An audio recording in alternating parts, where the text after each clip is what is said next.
Mesdames et messieurs, bienvenue à Fontobel. Mon nom est Yacine Benhamida et j'ai le plaisir d'être votre hôte pour cette session aujourd'hui.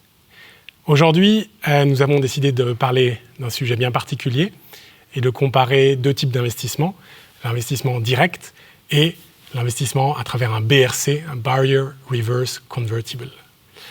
Ma collègue Sarah Bailly-Maître va nous introduire la thématique dans quelques instants, mais avant cela, j'aimerais juste vous expliquer le format de notre module aujourd'hui. Sur la droite de votre écran, vous voyez une petite boîte, une petite chatbox sur laquelle vous pouvez cliquer et envoyer vos questions. Je reçois vos questions directement ici sur l'écran et je peux les poser à Sarah à la fin de sa présentation. Voilà, le format est très simple, très interactif. N'hésitez pas à nous poser des questions, n'hésitez pas à donner vos commentaires. C'est intéressant pour nous et ça nous permet de nous adapter à vos demandes. Je vous remercie et je vais donc avoir le plaisir de présenter Sarah Bailly-Maître. Sarah a rejoint Fontobel à Zurich il y a 2 ans. Elle fait partie de l'équipe des produits structurés et elle s'occupe plus particulièrement au sein de Deritrade de la clientèle francophone. Sarah, je te souhaite la bienvenue, je te remercie d'être avec nous. Merci à toi Yacine, bonjour à tous. Merci de nous rejoindre pour ce live stream. Et je te laisse nous présenter le sujet du jour. Ça marche. Donc aujourd'hui, je vais vous présenter en fait quelle est la différence entre un BRC, un Barrier Reverse Convertible, et un investissement direct. Et quelle est en fait la différence pour l'investisseur en termes de risque et de rendement. Donc pour commencer, dans un investissement direct, quand l'investisseur choisit de prendre une action directement, il choisit de participer à une entreprise et donc potentiellement de recevoir des dividendes. De la même manière, toutes les actions ne se valent pas. Elles peuvent être plus ou moins volatiles et donc leurs risques et leurs rendements vont être directement soumis à la performance du marché. Avec un BRC, avec un Barrier Reverse Convertible, la performance est soumise encore une fois à l'évolution des marchés. Mais le BRC permet à l'investisseur de réduire le risque de perte en capital car le coupon est fixe et le coupon est garanti. En contrepartie, le rendement maximal, lui aussi, va être fixe et va se trouver en fait au niveau du coupon. Maintenant, je vais peut-être plus passer en détail sur quelles sont les opportunités, quels sont les risques d'investir dans un BRC pour l'investisseur. Donc, dans tous les cas, tout va dépendre du profil de risque de l'investisseur. Si vous êtes plus risque averse ou si vous avez plus d'appétence au risque. Et ça va aussi dépendre des anticipations de marché de l'investisseur. Mais il est vrai que les opportunités d'une BRC se définissent de la manière suivante. Donc, le BRC comporte un coupon fixe et garanti dans tous les scénarios possibles. Et il est vrai qu'au fil du temps, le BRC s'est un peu imposé comme une alternative favorable à l'investissement direct, de par ce coupon fixe et de par ce risque un peu réduit grâce à ce coupon. Comme tout produit structuré, le BRC dépend également de la solvabilité de l'émetteur et de la performance du sous-jacent. Donc le produit porte le risque de défaut de l'émetteur et du garant du produit. Ainsi, le BRC se distingue encore une fois par une protection conditionnelle jusqu'à un niveau prédéfini et par un paiement de coupon qui est en général un petit peu supérieur au taux d'intérêt. Ce qui permet en fait à l'investisseur, quand il choisit le BRC, d'obtenir un petit peu plus de rendement. Généralement, ce type de produit est proposé du coup à des investisseurs qui cherchent un peu plus de rendement que le taux d'intérêt. Toutefois, avec le BRC, si la barrière est atteinte, l'investisseur peut subir une perte en capital. Mais encore une fois, cette perte en capital est limitée puisque le coupon est fixe et le coupon est garanti. Donc, en fait, on a préparé une proposition de produit pour vous permettre de mieux comprendre comment se comporte le BRC dans différents scénarios. On a donc choisi de prendre un BRC avec un sous-jacent action type, un seul sous-jacent, il est vrai qu'il est aussi possible de partir sur des BRC qui ont plusieurs sous-jacents, qui en fait comportent un panier d'actions. Mais ici, on a choisi une seule action. Au départ de l'investissement, l'investisseur ici, dans le cas présent, investit 50 000 francs. Le prix d'émission et le prix d'exercice sont fixés à 100 francs pour un petit peu simplifier les calculs dans les scénarios. La maturité est de 12 mois, donc d'1 an. La barrière est fixée à 80%. C'est une barrière américaine dans le cas de figure présent. On peut aussi choisir de traiter des BRC avec une barrière européenne. La barrière européenne permet d'ajouter encore plus de sécurité dans le produit puisque les probabilités de franchir la barrière pour le sous-jacent sont réduites. Grâce à la barrière européenne, on observe la performance du sous-jacent seulement à maturité, donc après 1 année seulement. Ici, c'est bien une barrière américaine dans le cas présent, dans notre exemple, donc on observe tout au long de la durée de vie du produit. Et donc ce produit, cette BRC, va donner à l'investisseur un coupon de 5% par année. Et donc encore une fois, le paiement du coupon est garanti dans tous les cas. En tout cas, il est fixe dans tous les scénarios. Et donc voilà un petit peu plus graphiquement comment se comporte la BRC dans les différents scénarios. On voit sur ce graphique que 4 scénarios sont possibles. Dans les 2 premiers scénarios, le sous-jacent n'atteint jamais la barrière. Dans les 2 derniers scénarios, le sous-jacent touche la barrière de protection. Encore une fois, nous avons fixé donc une barrière américaine, c'est-à-dire qu'on observe le niveau du sous-jacent tout au long de la durée de vie du produit. Et nous avons choisi une seule action type. Merci beaucoup, Sarah. C'est très clair. Prenons donc le premier scénario, une hausse du cours de l'action sans franchissement de barrière. Est-ce que tu peux nous expliquer ce qui se passe dans ce scénario numéro 1 ? Allons-y. Donc, dans le scénario 1, l'action performe. On le voit sur le graphique, par rapport à son niveau initial, l'action clôture à 110 francs, alors que le niveau initial était à 100 francs. Donc, il est assez clair que l'action a performé de 10%. On voit également sur le graphique que l'action ne touche jamais la barrière de protection. C'est-à-dire que dans ce scénario, à la fin, si l'investisseur avait choisi un BRC, il récupère 100% de son investissement initial, plus le coupon qui est fixe et garanti, le coupon de 5%. Au total, il récupère 52 500 francs. Si l'investisseur avait choisi un investissement direct dans l'action, il aurait pu participer à toute la hausse du sous-jacent, c'est-à-dire qu'il aurait pu récupérer son capital augmenté des 10% de performance. Et donc au total, il aurait récupéré 55 000 francs. J'ai envie de dire que c'est le seul scénario, pour le moment, dans lequel l'investissement dans un BRC est moins rentable pour l'investisseur qu'un investissement direct. Merci beaucoup, Sarah. Prenons le deuxième scénario, une évolution latérale du cours de l'action sans franchissement de barrière. Est-ce que tu peux nous expliquer ce scénario, s'il te plaît ? Allons-y.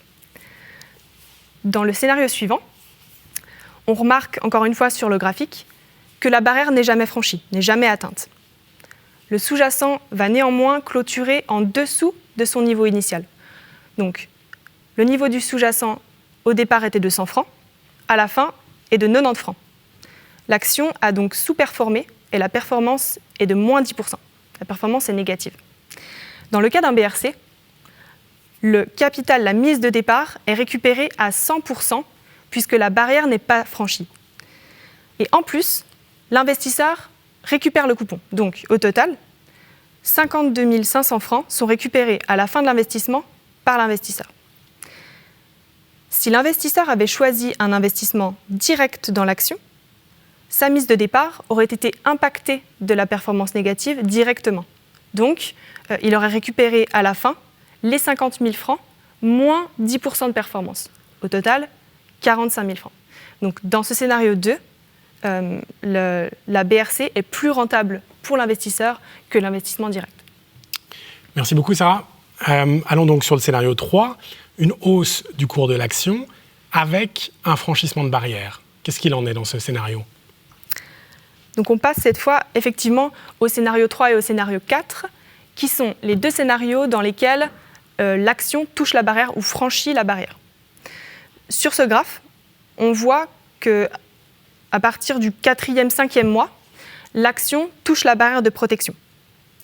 Mais après ce franchissement de barrière, l'action va reperformer et clôturer au-dessus de son niveau initial.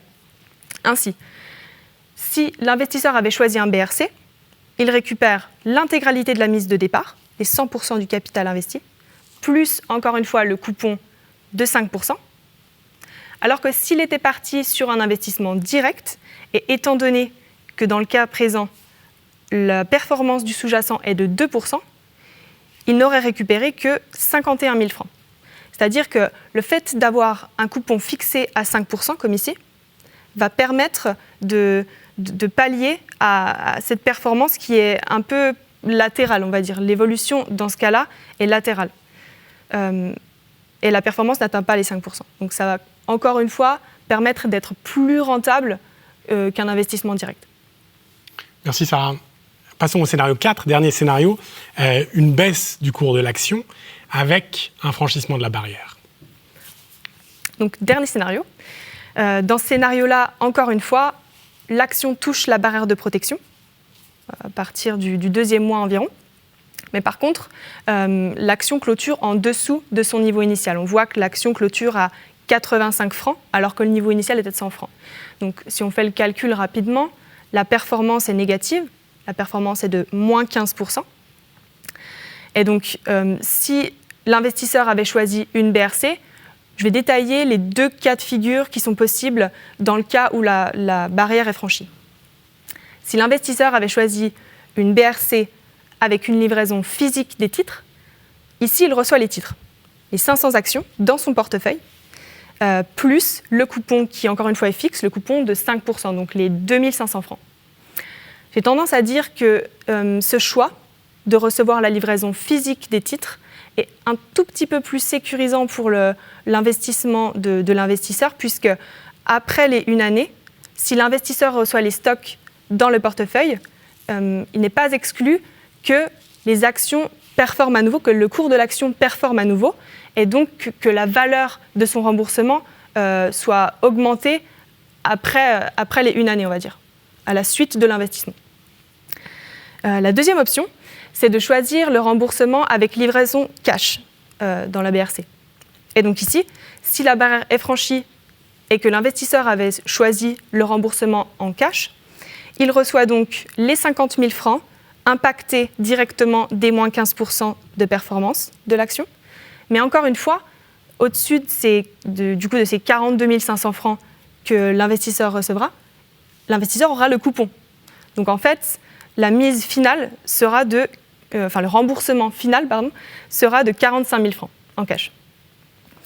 Et donc, si on compare avec un remboursement d'un investissement direct dans l'action, on voit que la BRC est encore une fois plus rentable puisque avec l'investissement direct, il n'y a pas de coupon. Donc le remboursement aurait été de 42 500 francs. Merci beaucoup Sarah, c'est très clair, très transparent. Donc on a vu ces 4 scénarios. Quelles conclusions peut-on tirer maintenant ? Donc pour conclure, à la question quand est-ce qu'un investissement dans un BRC vaut-il la peine, j'ai envie de rappeler ce qu'on a dit au tout début. Encore une fois, ça va dépendre du profil de risque de l'investisseur. Ça va aussi dépendre de ses anticipations de marché. Et bien que la performance passée ne soit jamais un indicateur fiable des résultats futurs, le constat essentiel demeure la surperformance du BRC par rapport à un investissement direct, en particulier dans des marchés à tendance légèrement haussière, dans des marchés à tendance latérale ou dans des marchés à tendance baissière. Et donc, les investisseurs qui acceptent que leurs actions en portefeuille puissent suivre une tendance latérale ou légèrement haussière ou même baissière devraient plutôt se tourner vers un investissement dans un BRC que dans un investissement direct. Merci beaucoup Sarah. Merci à toi. Je crois que c'était très clair. Maintenant, c'est votre moment, la possibilité de poser vos questions directement en ligne. Je vais prendre les premières questions qu'on a déjà reçues. Si vous voulez envoyer des questions supplémentaires, sur la droite de votre écran, vous pouvez cliquer sur le chat et nous écrire. Je reçois les questions directement ici. Première question qui est liée en fait au strike. Est-ce que cela vaut la peine d'adapter le strike dans un BRC ou de partir sur une base de 100 ? Peux-tu nous éclairer sur cette question ? Oui. Alors, c'est une très bonne question. En fait, dans un BRC, et comme on l'a vu dans cet exemple, on a pu fixer un niveau de protection du capital à 80%. C'était la barrière dans notre exemple. Et le fait, dans ta question, de vouloir réduire le niveau de strike, de vouloir fixer le niveau de strike en dessous des 100%, ça, c'est encore un mécanisme qui va nous permettre d'ajouter de la sécurité dans le produit. C'est possible de le faire sur les BRC. Donc, vous pouvez, par exemple, admettons dans notre exemple, garder le niveau de protection du capital à 80%, puis réduire le niveau de strike, le passer de 100% à 90%. Mais il faut toujours, dans ce cas de figure, garder en fait, un coussin entre le niveau de strike et le niveau de protection du capital. Puisque si les deux niveaux en fait, sont égaux, alors dans ce cas-là, il vaudra mieux passer sur un autre type de produit structuré qui s'apparente plus à une reverse convertible, mais sans barrière de protection. Je te remercie, Sarah. Une question que tu as abordée durant ta discussion, mais aujourd'hui, qu'est-ce qui est le plus traité, des options américaines ou des options européennes ? En fait, ça va encore une fois dépendre du profil de risque de l'investisseur. Si vous choisissez une barrière européenne, on va dire que vous allez réduire les probabilités pour l'action de toucher la barrière, puisque quand on compare quelles sont les probabilités de toucher la barrière avec une observation tout au long de la vie du produit, avec les probabilités de toucher la barrière avec une seule observation à maturité, on comprend assez facilement que les probabilités sont plus élevées en fait, dans le premier cas de figure, donc avec une option américaine dans le produit. Merci beaucoup, Sarah. Dans nos scénarios, nous sommes toujours partis avec un seul sous-jacent, une seule action. 2 questions dans le cadre d'un basket de plusieurs sous-jacents. Quel rôle joue la corrélation entre différents sous-jacents, typiquement des actions diverses, dans la performance et également dans le risque d'un BRC ? Donc, quel rôle a cette corrélation entre les sous-jacents ? En fait, quand le panier est très corrélé, le risque est moins élevé, puisque les stocks vont avoir tendance à évoluer dans le même sens. Alors que si toutes les actions que vous avez choisies pour composer votre panier sont complètement décorrélées, il y a plus de risques que l'une des actions soit exposée à un moment ou à un autre aux fluctuations du marché. Merci beaucoup, Sarah.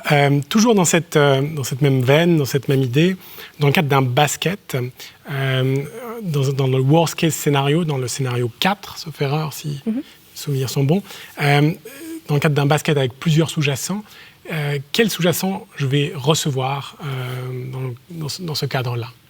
Lequel des sous-jacents ? Effectivement, c'est le worst case scénario. On n'a pas vraiment envie que ce soit ce qui se produise pour l'investisseur, mais malheureusement, quand cela se produit, l'investisseur reçoit, quand il a choisi une livraison physique des stocks, il reçoit le moins performant des stocks du panier. Également, quand il a choisi la livraison cash, le cash est impacté par la performance, la pire des performances du panier, malheureusement. Mais encore une fois, le fait de choisir une livraison physique, dans ce cas de figure-là, fait d'autant plus de sens puisqu'on peut se dire ok, j'ai récupéré les actions dans mon portefeuille, mais même après la fin de vie de mon investissement, j'ai encore une chance que l'action reperforme et donc de ne pas être impacté si négativement que ça. Absolument, c'est tout à fait clair, je te remercie. Une question que je viens de recevoir, sur le marché secondaire, est-ce que c'est normal, me demande quelqu'un, que je reçoive uniquement un bid price ? Alors, pour le marché secondaire, et étant donné que Deritrade est en fait une plateforme multi-émetteur, ça va dépendre aussi de l'émetteur que vous avez choisi. Donc, admettons que vous choisissiez un émetteur qui vous montre seulement un bid price. Cela veut dire que le marché secondaire est garanti pour sortir du produit. Vous allez pouvoir vendre la position dans laquelle vous aviez investi, puisque c'est une clause en fait, contractuelle. Le marché secondaire est garanti à ce niveau-là. Mais par contre, l'émetteur n'est pas obligé de vous donner un ask price, puisqu'il n'est pas contraint de vous donner la possibilité de réinvestir, d'augmenter la taille investie sur ce produit-là. Absolument, c'est très clair, merci. Une question peut-être sur la maturité des produits. Qu'est-ce qui fait le plus de sens, des maturités courtes ou des maturités longues? Et qu'est-ce que ça a comme impact sur le rendement d'un BRC? En fait, ça va dépendre de la volatilité des actions qu'on a choisi de traiter dans le produit. Mais la plupart du temps, enfin, en général, en ce moment en particulier, étant donné que la volatilité dernièrement était un peu plus élevée, il va faire peut-être plus de sens de traiter des produits sur des plus longues périodes pour un peu diminuer le risque. Après, des produits à plus courte maturité donneront aussi peut-être un rendement plus élevé si la volatilité se situe plus à court terme. Encore une fois, ça va vraiment dépendre de l'objectif de rendement de l'investisseur, aussi de son profil de risque. Voilà, c'est vraiment une décision personnelle et au cas par cas. Ok. Je te remercie. Une question qu'on vient de recevoir. Visiblement, on est en train de passer dans une période très compliquée avec le coronavirus, avec cette crise financière. Quels sont, à ton avis, aujourd'hui dans la situation qu'on vit, les avantages et les inconvénients d'investir dans un BRC ou dans un investissement direct dans cette situation particulière qu'on vit? Est-ce que tu as une opinion sur cette question? Une opinion, je ne sais pas, puisqu'encore une fois, je pense que ça va dépendre de l'opinion de l'investisseur lui-même. Mais ce qu'on a beaucoup entendu dernièrement, je ne sais pas, les scénarios en V-shape, etc., on ne sait pas vraiment comment le marché action va se comporter dans un futur proche, en tout cas. Je pense que grâce au BRC, on peut quand même se permettre d'avoir un certain coussin de protection et de mitiger le risque, de mitiger la perte, plutôt que d'investir directement dans l'action sans avoir vraiment de vision à court, moyen, voire long terme. Je pense que le BRC permet quand même d'apporter cette sécurité à l'investisseur, notamment par des mécanismes dont on a parlé. Encore une fois, la barrière européenne avec une seule observation à maturité et la livraison physique des titres plutôt que la livraison cash. Merci beaucoup. Je reçois à l'instant une question. Je ne sais pas si tu peux y répondre.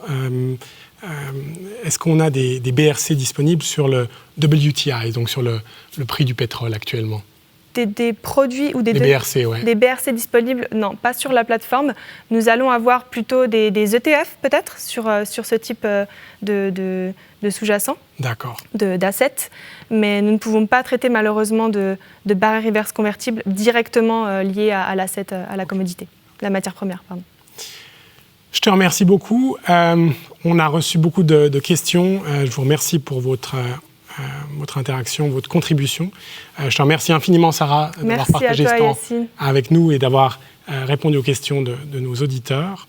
Je voudrais juste encore vous remercier en quelques mots de votre temps. Si vous deviez avoir des questions, des interrogations sur les produits structurés ou sur les capacités de Vontobel dans ce domaine-là, Sarah et toute son équipe à Zurich et ailleurs en Suisse sont naturellement à votre disposition en français, très logiquement. Je vous remercie et je vous souhaite une excellente fin de journée et un bon week-end prolongé pour ceux qui peuvent profiter de cela. Merci beaucoup. Merci Sarah encore une fois. Merci à vous. Et à bientôt.